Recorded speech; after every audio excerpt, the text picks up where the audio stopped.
ரீசெண்டாக சபானா அரசியலில் கவர்ந்து ஒரு சூப்பரான விஷயம் பரவிட்டுருக்கு. என்ன அப்படின்னு சொல்லி முழு தகவல்களையும் இந்த வீடியோவில் நம்ம பார்க்கலாம்.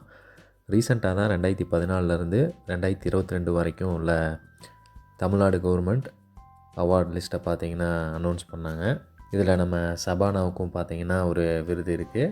2020 அவங்க செம்பருத்தி சீரியலில் நடித்ததுக்காக பெஸ்ட்டு ஆக்ட்ரஸ் அவார்ட் பார்த்திங்கன்னா அவங்க பெற்றிருக்காங்க.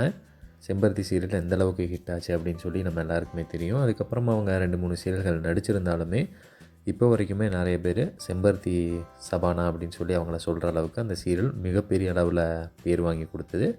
ஸோ அதுக்கு அடுத்து தான் நிறைய சீரியல்களில் அவங்க நடிக்க கமிட் ஆனாங்க. பட் இருந்தாலும் அவங்களுக்கான ஒரு ஃபேமானது செம்பருத்தி சீரியல்லேருந்து தான் கிடச்சிது. ஸோ அந்த செம்பருத்தி சீரியலில் நடித்ததுக்காக தான் பெஸ்ட் ஆக்ட்ரஸ் அவார்ட் பார்த்திங்கன்னா உங்களுக்கு தமிழ்நாடு கவர்மெண்ட் கிட்ட இருந்து கிடைக்கிது.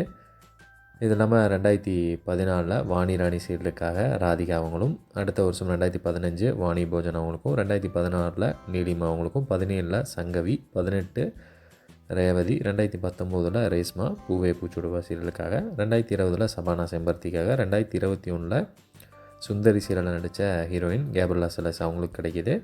2022 பார்த்தீங்கன்னா கயல் சீரியலுக்காக சைத்ரா அவங்க வாங்குகிறாங்க.